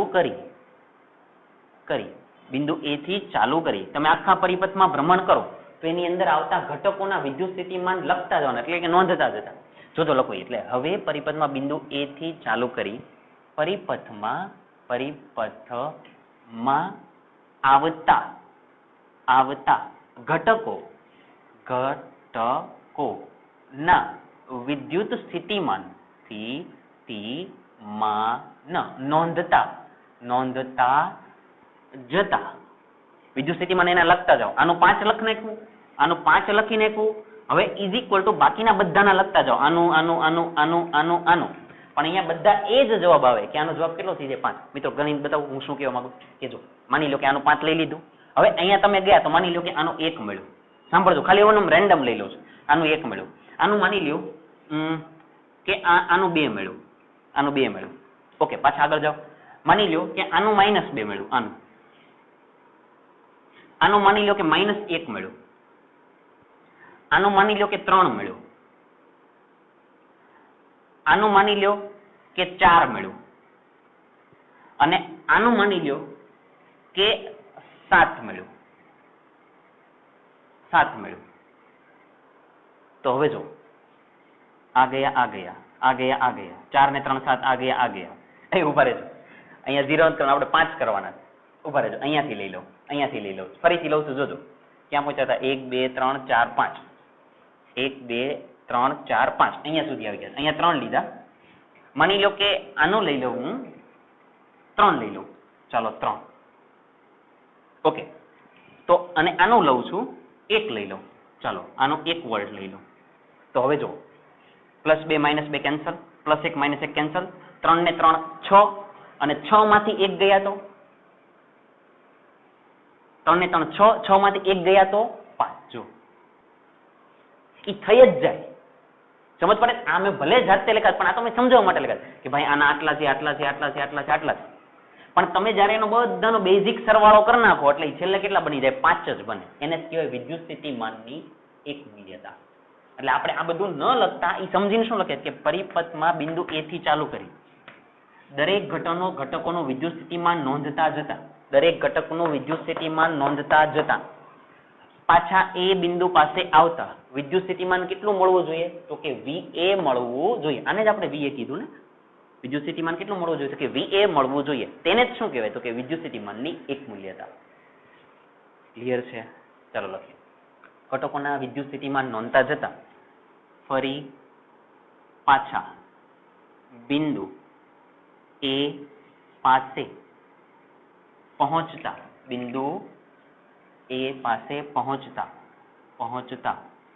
વિદ્યુત સ્થિતિમાન VA મળવું જોઈએ. જેને શું કહેવાય? તો કે વિદ્યુત સ્થિતિમાનની ની એક મૂલ્યતા કહે છે. આને જ શું કહેવાય? તો કે વિદ્યુત સ્થિતિમાનની એક મૂલ્યતા. એટલે મિત્રો કિર્ચોફનો નિયમ છે ને એ કદાચ 2 માર્ક્સની અંદર પૂછે ને તો આવી રીતે ઘણી વખત પૂછે, 2 અથવા તો 3 માં પૂછી લે છે. એ આવી રીતે પૂછે છે કે વિદ્યુત સ્થિતિમાનની એક મૂલ્યતા એટલે શું સમજાવો. 2 માર્ક્સની અંદર આવે છે વિદ્યુત સ્થિતિમાનની એક મૂલ્યતા એટલે શું સમજાવો. તો તમારે પરિપથ દૂર નાખવાનું અને આટલું લખી દેવાનું એટલે અહીંયા તમારો જવાબ આવી ગયો, પતી ગયો. આવું કહેવા માંગુ છું. આગળ ન લખેલું હોય તો તે સમજાવી કિર્ચોફનો બીજો નિયમ લોકોને સમજાવો, આવું ન લખેલું વિદ્યુત સ્થિતિમાનની એક મૂલ્યતા સમજાવો તો મિત્રો અહીંયા સુધી જ આવશે. ક્લિયર છે? પાક્કું? આવું છે. હવે મેન ભાગ ચાલુ કરીએ. તે સમજાવી કિર્ચોફનો બીજો નિયમ લખો અને સમજાવો. હવે કિર્ચોફનો બીજો નિયમ આપણે આખો સમજીએ અને પછી લખીએ. હવે મિત્રો મારી વાત બરાબર સાંભળજો. આની અંદર હું જે જે કહું એ તમારે બધું જ યાદ રાખવાનું છે જેથી જ તમને સમજાશે. સાંભળજો કે માની લ્યો કે આમાં પ્રવાહ આવી રીતે જાય છે. જોજો આ બાજુ જાય છે એ પ્રવાહને હું I1 કહી દઉં. આ બાજુ પ્રવાહ જાય છે એ પ્રવાહને હું I2 કહી દઉં. આમાં પ્રવાહ નીચે જાય છે એ પ્રવાહને હું I3 કહી દઉં. એક આ બાજુ પ્રવાહ જાય છે એ પ્રવાહને માની લો કે હું I4 નામ આપી દઉં અને એક પ્રવાહ આ બાજુ જાય છે એને માની લો કે હું I5 નામ આપી દઉં. એટલે મેં આખા પરિપથની અંદર પ્રવાહ બતાવી દીધા. 2 પ્રવાહ આમ જાય છે, 2 પ્રવાહ નીચે જાય છે અને એક પ્રવાહ આ બાજુ જાય છે. એ બધા પ્રવાહ બતાવી દીધા. હવે માની લો કે મારે આ પરિપથની અંદર આવી રીતે ગોળ ફરવું છે. આવી રીતે ફરવું છે. આવી રીતે ફરવું એટલે હું ખબર અહીંયા ગોળ ફરવાનું છે એમ અહીંયાથી એમ અહીંયાથી હું ફરતો જાશ આવી રીતે હું જાય છે એમ. એટલે હું આવી રીતે ફરીશ એટલે મેં અંદર આવી રીતે બતાવ્યા છે. સમજ પડે? શું આને પથ કહેવાય કે હું આ પથ ઉપર ફરવાનો છે એમ. આ પથ ઉપર ફરવાનો છે. ક્લિયર? હવે મારી વાત બરાબર સાંભળવાનો અને સમજવાનો પ્રયત્ન કરજો. હું જે જે શબ્દ લખું એને સાંભળજો. જોજો તમે જ્યારે અહીંયાથી અહીંયા જાઓ, તમે આમ ફરો છો, આમ ફરો છો, તમે અહીંયાથી અહીંયા જાઓ એટલે એનો મતલબ તમે આમ જાઓ છો, પછી તમે આમ જાઓ, આમ જાઓ, આમ જાઓ, આમ જાઓ. એટલે હવે જુઓ જ્યારે તમે અહીંયાથી અહીંયા જાઓ ત્યારે તમારા રસ્તાની અંદર કોણ આવ્યો? તો કે અવરોધ આવ્યો. કોણ આવ્યો? અવરોધ. હવે તમારા ભ્રમણની દિશા અને અંદર જે અવરોધ છે એની અંદર પ્રવાહની દિશા જો બંને સમાન થઈ જાય, બંને કેવી થઈ જાય? સમાન. જો તમે આમ જાઓ છો, પ્રવાહ પણ આમ જાય છે એટલે ભ્રમણની દિશા એટલે આપણા ભ્રમણની દિશા અને પ્રવાહની દિશા કેવી થઈ ગઈ? સમાન. જો મિત્રો બંને દિશા સમાન થાય ને તો વિદ્યુત સ્થિતિમાન નેગેટિવ લેવાનું. કેવું લેવાનું? નેગેટિવ. કોની માટે? અવરોધ માટે. અત્યાર પહેલા યાદ રાખો પછી હું કહું. અવરોધ માટે. ફરીથી મારા શબ્દ સાંભળો કે આપણા ભ્રમણની દિશા અને અવરોધમાંથી પસાર થતા પ્રવાહની દિશા જો બંને એક થઈ જાય તો વિદ્યુત સ્થિતિમાન નેગેટિવ લઈ લેવાનું. મગજને ફિક્સ કરી નાખો. આગળ પાછું સાંભળજો. તમે ફરતા ગયા અહીંયા આવ્યા તો હવે જો તમે આમ જાઓ છો અને પ્રવાહ આમ જાય છે તો જો ભ્રમણની દિશા અને પ્રવાહની દિશા વિરુદ્ધ થઈ જાય, કેવી થઈ જાય? વિરુદ્ધ. તો વિદ્યુત સ્થિતિમાન લેવાનું પ્લસ. જો ભ્રમણની દિશા અને પ્રવાહની દિશા કેવી થઈ જાય? વિરુદ્ધ. તો વિદ્યુત સ્થિતિમાન કેવો લેવાનું? પોઝિટિવ. આટલું મગજમાં ફિક્સ કરી નાખો. હમણાં હું આને સમજાવી દઉં કેવી રીતે એવું સમજાવી દઉં. પહેલા આટલું ફિક્સ કરી નાખો કે જો તમે આમ જાઓ, પ્રવાહ આમ જાય તો વિદ્યુત સ્થિતિમાન નેગેટિવ. તમે આમ જાઓ અને પ્રવાહ આમ જાય તો વિદ્યુત સ્થિતિમાન પોઝિટિવ. ચાલો અહીંયા જવાબ આપો. તમે ક્યાં જાઓ છો પેલા ઈ કયો? સર હું તો ઘરે જાઉં છું. ઘરે નથી જાવ, અહીંયા જુઓ. તમે ક્યાં જાઓ છો? આપણે જો મિત્રો આમ ફરીએ છીએ તો એનો મતલબ આપણે આમ જઈએ છીએ. અને પ્રવાહ ક્યાં જાય? જો ઈ નીચે જાય, જો નીચે જાય તો અહીંયા વિદ્યુત સ્થિતિમાન કેવું થાય? માઇનસ. અહીંયા લખવું આપણે સમાન દિશા. સમાન દિશા માટે શું લખવાના? નેગેટિવ. અને વિરુદ્ધ દિશા માટે પોઝિટિવ. હવે ચાલો આમાં બોલો તો તમે ક્યાં જાઓ છો? તો કે આપણે આમ જઈએ છીએ. પ્રવાહ ક્યાં જાય છે? તો કે આમ જાય તો વિદ્યુત સ્થિતિમાન કેવું? પોઝિટિવ. આમાં આપણે હવે ક્યાં જશું? ઉપર. પ્રવાહ ક્યાં જાય છે? નીચે, તો વિદ્યુત સ્થિતિમાન પોઝિટિવ. આમાં જુઓ, આપણે આમ જઈએ છીએ, પ્રવાહ પણ આમ જાય છે, વિદ્યુત સ્થિતિમાન નેગેટિવ. બસ આવું છે. ક્લિયર? અને મિત્રો આપણને એમ થાય સર આ નેગેટિવ ને પોઝિટિવ શું કામ લેવાના? તો બહુ સીધી વાત છે, સાંભળજો.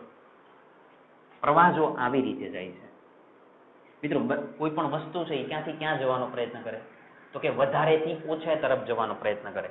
ક્યાંથી ક્યાં જવાનો પ્રયત્ન કરે? વધારેથી ઓછા. બહુ સીધી વાત સમજાવજો કે આપણે પાણીના જે ડેમ હોય છે, તો ડેમમાં તમને ખબર છે કે પાણી ઉપરથી નીચે પડે. જો ઊંચી સપાટીથી નીચી સપાટીએ પડે છે, ઉપરથી નીચે પડે ને પેલું ટર્બાઇન ફરે એટલે ઇલેક્ટ્રિસિટી મળે, આપણને વિદ્યુત પ્રવાહ મળે. તો જો એ ઉપરથી નીચે જાય છે એટલે ઉપર છે ને વધારે વિદ્યુત સ્થિતિમાનને અનુરૂપ કહેવાય, નીચે છે ને ઓછા વિદ્યુત સ્થિતિમાનને અનુરૂપ કહેવાય. તો જેમ પાણી નીચે પડે એવી રીતે પ્રવાહનું પણ એવું છે કે પ્રવાહ જો આમ જાય છે તો એનો મતલબ શું થાય કે આનું વિદ્યુત સ્થિતિમાન વધારે હોય, આનું વિદ્યુત આ બાજુનું આમ જતા જાવ એમ વિદ્યુત સ્થિતિમાન ઘટતું જાય.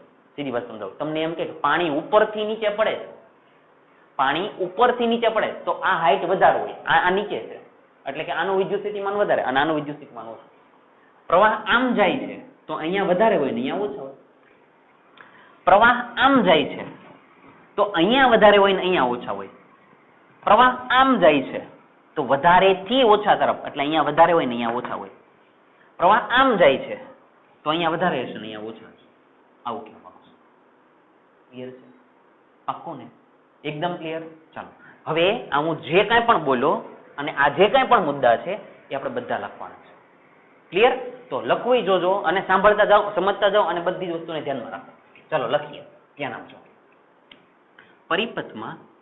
પરિપથમાં અવરોધ માટે લખવું જોજો. ભ્રમણની દિશા અને પ્રવાહની દિશા જો સમાન હોય, ભ્રમણ આમ થયું એટલે આપણે આમ જઈએ છીએ અને પ્રવાહ પણ આમ જાય તો બંને દિશા સમાન થાય તો વિદ્યુત સ્થિતિમાનમાં શું થાય? ઘટાડો. આપણે માઇનસ લખતા હતા તો શું લખીએ? પરિપથમાં અવરોધ માટે ભ્રમણની દિશા અને તમારે કોની? પ્રવાહની દિશા અને પ્રવાહની દિશા સમાન હોય તો વિદ્યુત સ્થિતિમાનમાં ઘટાડો થાય છે. મિત્રો નેગેટિવ લીધું એનો મતલબ જ ઘટાડો થયો. મેં શું કીધું? પ્રવાહ ક્યાંથી ક્યાં જાય? વધારે સ્થિતિમાનથી ઓછા તરફ. તો જો અહીંયાથી જેમ જેમ તમે આમ જાઓ એમ વિદ્યુત સ્થિતિમાન ઘટતું જાય અને ઘટતું જાય એટલે તમે કેટલા લખા? નેગેટિવ. આમ શું કામ ઘટે? કેમ કે આપણે પણ આમ જઈએ છીએ અને પ્રવાહ પણ આમ જ જાય એટલે. ક્લિયર? હવે આને વાંચો ફરીથી. પરિપથમાં અવરોધ માટે આ પર્ટિક્યુલર આપણે અવરોધની વાત કરીએ, બેટરીનું હું કાંઈ નથી બોલ્યો. અવરોધ માટે પરિપથમાં અવરોધ માટે ભ્રમણની દિશા અને પ્રવાહની દિશા સમાન હોય ત્યારે વિદ્યુત સ્થિતિમાનમાં ઘટાડો એટલે નેગેટિવ. તો આની કરતા વિરુદ્ધ સેન્ટેન્સ શું લખાય? પરંતુ જો ભ્રમણની દિશા અને બોલો આગળ, ભ્રમણની દિશા અને વિદ્યુત પ્રવાહની દિશા વિરુદ્ધ હોય તો કેવી હોય? વિરુદ્ધ હોય. કઈ જગ્યાએ છે જુઓ તો અહીંયા વિરુદ્ધ થશે. ભ્રમણામ પ્રવાહામ જો દિશા વિરુદ્ધ હોય તો વિદ્યુત સ્થિતિમાનમાં લખી જોજો. વિદ્યુત સ્થિતિમાનમાં શું થાય? વધારો થાય છે. તમને એમ થાય સર વધારો કેવી રીતે થયો? થોડુંક સમજો. તમે ક્યાં જાઓ છો? આમ. પ્રવાહ ક્યાં જાય છે? આમ. પ્રવાહ ક્યાંથી ક્યાં જાય? તો કે વધારેથી ઓછા તરફ. અહીંયા વધારે છે, અહીંયા ઓછા છે. અને આપણે ક્યાં જઈએ છીએ? આમ. જો ઓછાથી વધારે એટલે આપણે ઓછાથી વધારે તરફ જઈએ એટલે આવું લખ્યું છે. હવે વાંચો. પરંતુ જો ભ્રમણની દિશા અને વિદ્યુત પ્રવાહની દિશા બંને વિરુદ્ધ હોય તો જો વિદ્યુત સ્થિતિમાનમાં શું થાય? આ બધું તો કે વધારો થાય. વિદ્યુત સ્થિતિમાનમાં વધારો થાય એટલે આપણે પોઝિટિવ લખા. અને કાંઈ ખબર ન પડે મિત્રો તો વિરુદ્ધ દિશા એટલે પોઝિટિવ, એક જ દિશા એટલે નેગેટિવ. આટલું ધ્યાનમાં રાખજો. ક્લિયર છે? ચાલો ઝડપથી આગળ જઈએ. ક્લિયર છે આટલું? ચાલો આગળ જઈએ. ફરીથી આ જો ભ્રમણની દિશા અને પ્રવાહની દિશા સમાન હોય તો વિદ્યુત સ્થિતિમાનમાં ઘટાડો, જો ભ્રમણની દિશા અને પ્રવાહની દિશા વિરુદ્ધ હોય તો વિદ્યુત સ્થિતિમાનમાં વધારો. કોની માટે? અવરોધ માટે. આ બધા મુદ્દા આપણે જે લખીએ ને મિત્રો, આપણે બધાના સમીકરણ બનાવશું, જોજો. પણ અત્યારે ચાલો ધ્યાન આપો. અવરોધની વાત પૂરી. હવે કરી નાખો બેટરીની વાત, છેલ્લો મુદ્દો, પછી ખાલી સમીકરણ લખવાના. હવે બેટરીની વાત કરી નાખો. તો બેટરી માટે શું મિત્રો? આવું ધ્યાનમાં રાખો. આ ઋણ છેડો છે, આ ધન છેડો છે. અહીંયા સાઈડ પર બતાવું, જોજો. આને શું કહેવાય? આ ધન છેડો, આ ઋણ છેડો. આ ધન છેડો, આ ઋણ છેડો. તો મને જવાબો બતા. બેમાંથી મોટા કોણ? ડેફિનેટલી પ્લસ હોય જ મોટા થયા ને. તો માઇનસ થી કેવા થયા? નાના. તો જો તમે સાંભળજો, જો તમે માઇનસ થી પ્લસ તરફ જાઓ તો વિદ્યુત સ્થિતિમાન વધે કે ઘટે? માઇનસ થી પ્લસ તરફ જાઓ છો તો વિદ્યુત સ્થિતિમાન વધે. વિદ્યુત સ્થિતિમાન વધે કેમ કે તમે માઇનસ થી પ્લસ તરફ જાઓ છો. અને જો તમે આમ જાઓ તો આપણે પ્લસ થી કઈ તરફ જઈએ છે? માઇનસ તરફ. તો વિદ્યુત સ્થિતિમાન ઘટે. પછી પૂરું થઈ ગયું. બેટરીના ઋણ છેડાથી ધન છેડા તરફ જતા, ઋણ છેડાથી ધન છેડા તરફ જતા વિદ્યુત સ્થિતિમાનમાં, બોલો, ઋણથી ધન વધારો, ઋણ છેડાથી ધન છેડા તરફ જતા વિદ્યુત સ્થિતિમાનમાં વધારો થાય છે. જ્યારે બેટરીના ધન છેડાથી ઋણ છેડા તરફ જતા વિદ્યુત સ્થિતિમાનમાં ઘટાડો થાય છે. પૂરી થઈ ગઈ વાત. ક્લિયર? અહીંયા ક્લિયર તમે જોઈ શકો છો. તમે માઇનસ થી પ્લસ તરફ જાઓ છો, પ્લસ એટલે વધારો, તો વધારો થાય. પ્લસ થી માઇનસ તરફ જાય તો શું થાય? ઘટાડો. પૂરું થઈ ગયું. તો હવે બેટરી માટે લખી દો. ઉપરાંત બેટરી માટે જોજો લખો. બેટરી માટે બેટરીના ઋણ છેડાથી ધન છેડા તરફ જતા બેટરી માટે બેટરીના કયા છેડાથી? આ બાજુ અત્યારે ક્યાંથી ક્યાં જાય? તો કે ઋણ થી ધન. ઋણ છેડાથી ધન છેડા તરફ જતા વિદ્યુત સ્થિતિમાનમાં ચાલો બોલો તો તમે ઋણ થી ધન ગયા કેમ કે આપણે તો આમ જ ફરીએ છીએ. પેલા ફિક્સ કરી દીધું કે આપણે આમ ફરવાનું છે. ઊંધા હવે નથી ફરવાનું, આમ જ ફરવાનું છે. આપણે ફિક્સ કરી દીધું પહેલેથી. ઓકે, આમથી આમ જાઓ તો ઋણ થી ધન એટલે વધારો તરફ જતા વિદ્યુત સ્થિતિમાનમાં વધારો થાય છે. ક્લિયર થઈ ગયું? આટલું ક્લિયર થઈ ગયું. અને હવે છેલ્લું ક્લિયર કરીએ. અને ધન છેડાથી ઋણ છેડા તરફ જતા વિદ્યુત સ્થિતિમાનમાં ઘટાડો થાય છે. અને બેટરીના, ચાલો જોઈને બોલો, ધન છેડાથી ઋણ છેડા તરફ જતા વિદ્યુત સ્થિતિમાનમાં, બોલો જલ્દી, તમે જ બોલો, વિદ્યુત સ્થિતિમાનમાં ઘટાડો થાય છે. ઘટાડો થાય છે. આમાં મિત્રો આપણે કાંઈ યાદ નથી રાખ્યું, ખાલી બધી વસ્તુ આપણે સમજ્યા છીએ. ક્લિયર? તો આવી ગયું. હવે ખાલી એક સમીકરણ બનાવવાનું છે. આ બધા જેટલા મુદ્દા છે ને એની ઉપર આપણે એક સમીકરણ બનાવી નાખશું. પાક્કું? પેલા મને એટલું કહી દો તો, અવરોધ માટે પ્રવાહ આમ જતો હોય, તમે આમ જતા હોય તો વિદ્યુત સ્થિતિમાનમાં ઘટાડો. અવરોધ માટે તમે આમ જાઓ છો, પ્રવાહ આમ જાય છે, વિરુદ્ધ દિશા થઈ એટલે વધારો. અને છેલ્લી વસ્તુ, બેટરી માટે માઇનસ થી પ્લસ તરફ જાઓ તો જેની તરફ જાઓ એને લઈ લેવાના, જેની તરફ જાઓ એને કોની તરફ? તો કે પ્લસ તરફ, તો પ્લસ લેવાના. વધારો. પ્લસ થી માઇનસ આમ જાઓ તો માઇનસ તરફ જાઓ તો શું કરવાનો? ઘટાડો. બસ આપણે એ જ લખ્યું. જો ઉપરાંત બેટરી માટે બેટરીના ઋણ છેડાથી ધન છેડા તરફ જતા, જેના તરફ જાઓ જતા વિદ્યુત સ્થિતિમાનમાં વધારો, કેમ કે ધન તરફ જાવ એટલે વધારો. બેટરીના ધન છેડાથી ઋણ છેડા તરફ જતા વિદ્યુત સ્થિતિમાનમાં ઘટાડો, કેમ કે ઋણ તરફ જાવ. આકૃતિ પરથી આરામથી સમજી શકો. જે સમજો એને લખી નાખો. ક્લિયર? હવે મિત્રો એક સમીકરણ લખીએ પ્રોપર, અને એ સમીકરણ બનાવતા આવડી જાય એટલે કિર્ચોફના નિયમના દાખલા લગભગ આવડી જાય. જો તમે ગણતરીમાં ભૂલ ન કરો તો કિર્ચોફના નિયમના બધા દાખલા આવડી જાય. ચાલો હવે આની પરથી લખીએ, સમીકરણ બનાવીએ. જોતા જાજો. સમીકરણ બનાવીએ. એક કામ કરું, કેમ કે સમીકરણ થોડું મોટું બનશે, હું આને સાફ કરી નાખું છું. મિત્રો આનું કાંઈ કામ નથી, આ ભાગનું કાંઈ કામ નથી. ચાલો આને હું સાફ કરી નાખું છું. આ બધું જ આપણે રહેવા દઈશું. ચાલો તમે ઝડપથી કોપી કરી નાખો પહેલા. ક્લિયર છે? હું સાફ કરી નાખું, આટલો ભાગ સાફ કરી નાખું છું.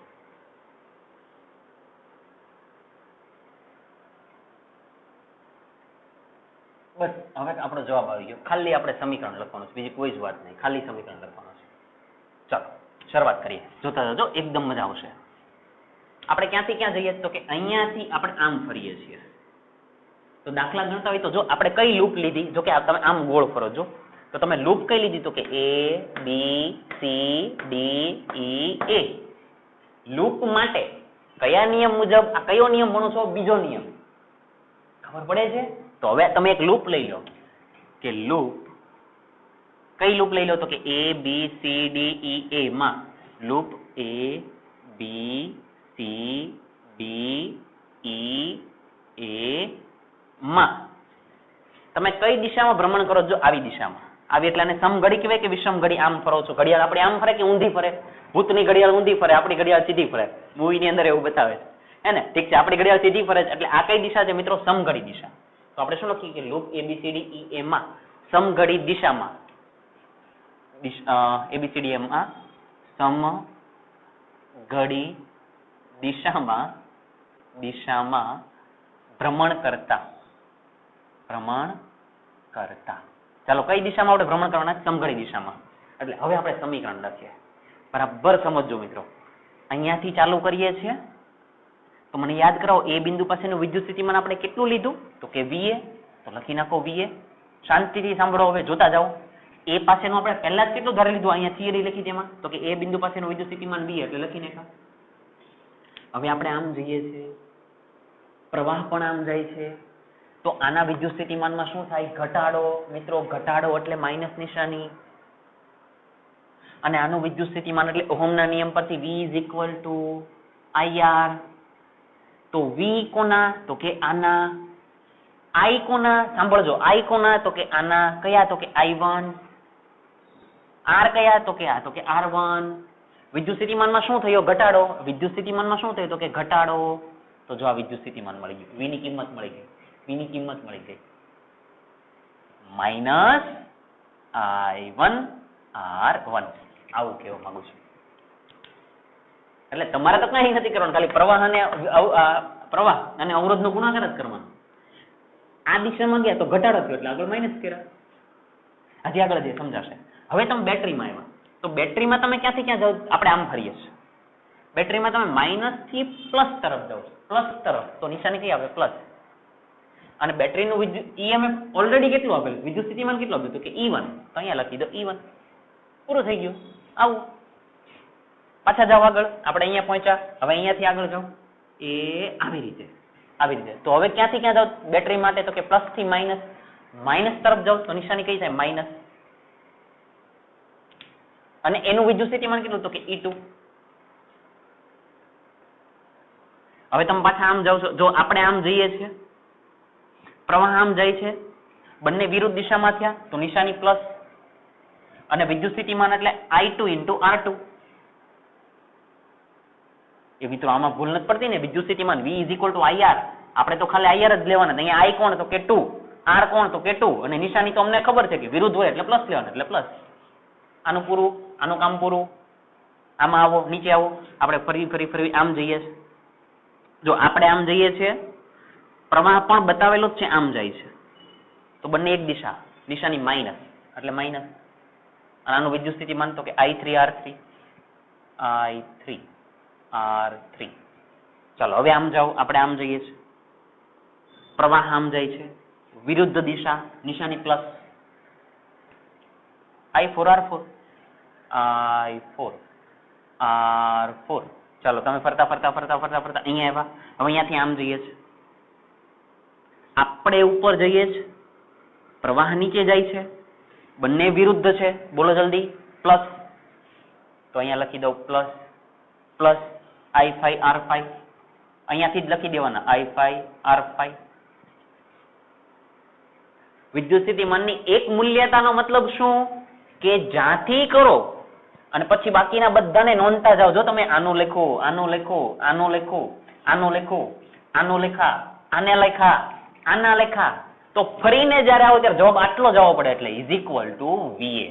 જો મિત્રો, તમે જે પેલું વિદ્યુત સ્થિતિમાન એક મૂલ્યતા મેં તમને ખબર બોલા નંબર બધા સમજાવ્યા, એ આ નંબર છે. આને તમે સાદું રૂપ આપો, આનું. માની લો કે આ જવાબ 5, તો અહીંયા જવાબ કેટલો થાય? 5 જ આવે. એ અહીંયા આની રીતે સેટ કરી લે ગમે એમ કરે. ક્લિયર? આવું કેમ કરું છું? એક વખત રિપીટ કરી જવાને જોઈ લેજો બરાબર, એક જ વખત કરી જોજો કે આપણે ક્યાં જઈએ છીએ એને ધ્યાનમાં લેવાનું અને પ્રવાહ ક્યાં જાય છે એને ધ્યાનમાં લેવાનું. આપણે ક્યાં જઈએ તો કે આપણે આમ જઈએ છીએ.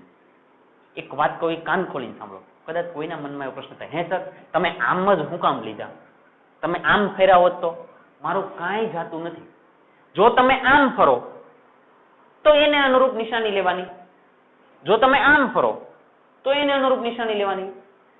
આપણે આમ ફરીએ છીએ, મેં એવું માની લીધું મારે આવી રીતે ફરવું છે, તો હવે શરૂઆત કરીએ. જો આપણે આમ ગયા, પ્રવાહ પણ આમ, બંને એક દિશામાં એટલે માઇનસ, સોરી પેલા અહીંયા જે બિંદુ છે ત્યાંથી ચાલુ કરીએ છીએ એટલે VA. ચાલો તમે આમ ગયા, પ્રવાહ આમ ગયો, બંને એક નિશાન એટલે માઇનસ, તો કે I1 R1. બેટરી માટે તો કે જેના તરફ જાવ અથવા તો બેટરીનો બીજો છેડો ધ્યાનમાં લેવાનો. આ પેલો, આ બીજો, એટલે બીજો કયો તો કે પ્લસ, અને અથવા તો બીજો છેડા તરફ જતા વિદ્યુત સ્થિતિમાન વધારો એટલે પ્લસ, અહીંયા E1. હવે પ્લસ થી માઇનસ તરફ, માઇનસ એટલે આ માઇનસ E2. હવે તમે આમ જાઓ છો, પ્રવાહ આમ જાય છે, વિરુદ્ધ દિશા એટલે પ્લસ, તો કે પ્લસ I2 R2. તમે આમ જાઓ છો, પ્રવાહ આમ જાય છે એટલે એક જ દિશા એટલે માઇનસ, તો કે માઇનસ I3 R3. તમે આમ જાઓ છો, પ્રવાહ આમ જાય છે વિરુદ્ધ એટલે પ્લસ, પ્લસ I4 R4. આપણે આમ જઈએ છીએ, પ્રવાહ આમ જાય છે વિરુદ્ધ એટલે પ્લસ, પ્લસ I5 R5. અને ફરીને જ્યાંથી જ્યાં પહોંચો તો એ ટોટલ તમે એનો બેઝિક સરવાળો કરો તો જવાબ કેટલો આવે? VA. એટલે લખી દીધા ઇઝ ઇક્વલ ટુ VA. પૂરું થઈ ગયું મિત્રો. બસ આપણો નિયમ પૂરો થઈ ગયો. ખાલી હવે એક સેન્ટેન્સ લખવાનું છે આનો સાદુરૂપ. ક્લિયર? હવે જોજો, આ VA તો કેન્સલ થઈ જાય મિત્રો. આ પાંચ જ કહેવાય ને, કેન્સલ. તો આખું પદ અહીંયા લખી દઉં, જોજો, minus I1 R1 plus E1 minus E2 plus I2 R2 minus I3 R3 plus I4. ત્રાંસા થઈ ગયા. ફરીથી લખું છું, minus I1 R1 plus E1 minus E2 plus I2 R2 minus I3 R3 plus I4 R4 plus I5 R5 is equal to 0. આવું થાય. હવે મને ખાલી સીધી ભાષામાં જવાબ આપો. આ પદ છે એ શું છે? સર અમને શું ખબર શું છે? એ મને જવાબ આપો. આ શું છે? વિદ્યુત સ્થિતિમાન. આ શું છે? બેટરીનું EMF પણ એક પ્રકારનું વિદ્યુત સ્થિતિમાન જ છે. આપણે વાત થઈ જ ચૂકી છે. તો આ વિદ્યુત સ્થિતિમાન, આ વિદ્યુત સ્થિતિમાન, આ શું છે? વિદ્યુત સ્થિતિમાન. આ શું છે? વિદ્યુત સ્થિતિમાન. આ શું છે? વિદ્યુત સ્થિતિમાન. આ શું છે? વિદ્યુત સ્થિતિમાન. અને બધા વચ્ચે પ્લસ માઇનસ નિશાની, જો માઇનસ પ્લસ માઇનસ. તો આને કયો સરવાળો કહેવાય? બેઝિક સરવાળો. તો આવું ન કહેવાય. બેઝિક સરવાળો એટલે સિગ્મા. અને વિદ્યુત સ્થિતિમાનનો આપણે આ બધો શું લખો? તફાવત. કઈ રીતે મિત્રો? અહીંયા પ્લસ થી માઇનસ તરફ ગયા એટલે આ બંનેની વચ્ચે જે મળ્યું એટલે એક પ્રકારનો તફાવત થયો. તો વિદ્યુત સ્થિતિમાનનો તફાવત એટલે ડેલ્ટા. અને એનો બેઝિક સરવાળો કર્યો તો જવાબ કેટલો આવ્યો? 0. આ જ છે કિર્ચોફનો બીજો નિયમ. જેમ તમે કિર્ચોફનો પહેલો નિયમ શું જોયો તો કે sigma I is equal to 0, કે જંક્શન પાસે ભેગા થતા વિદ્યુત પ્રવાહનો બેઝિક સરવાળો 0. એવી સેમ રીતે તમને મળ્યું. શું? આ બધા વિદ્યુત સ્થિતિમાન જ છે. જો આ વિદ્યુત સ્થિતિમાન બધાનો કયો સરવાળો? તો કે બેઝિક સરવાળો એટલે સમેશન મૂક્યા અને તફાવત છે એટલે ડેલ્ટા V મૂક્યા. તો આનો મતલબ શું થયો? આ છે કિર્ચોફનો બીજો નિયમ. તો શું કિર્ચોફનો બીજો નિયમ? આ શું હતું? બંધ લૂપ. તો કે બંધ લૂપ માટે દરેક ઘટકોના વિદ્યુત સ્થિતિમાનના તફાવતનો બેઝિક સરવાળો, પ્લસ ને માઇનસ બે નિશાની છે, બેઝિક સરવાળો 0 થાય છે. અને આને જ કહેવાય કિર્ચોફનો બીજો નિયમ. ફરીથી બોલું, કોઈ પણ બંધ પરિપથમાં દરેક ઘટકના વિદ્યુત સ્થિતિમાનનો તફાવત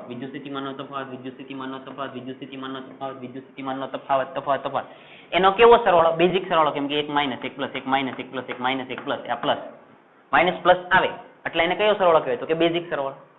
તો બેઝિક સરવાળો તમે કર્યો એ કેવો થયો? 0. એને જ શું કહેવાય? તો કે કિર્ચોફનો બીજો નિયમ. ક્લિયર છે? વાક્ય રચના લખાવશો મને? ચાલો લખાવી દો. જવાબ પૂરો થઈ ગયો. ખાલી વાક્ય રચના લખાવી દો. ચાલો લખીએ અહીંયા.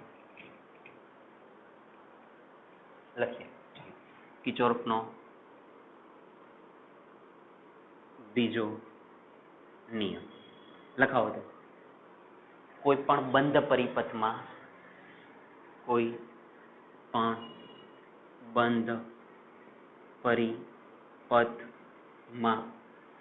દરેક ઘટકનો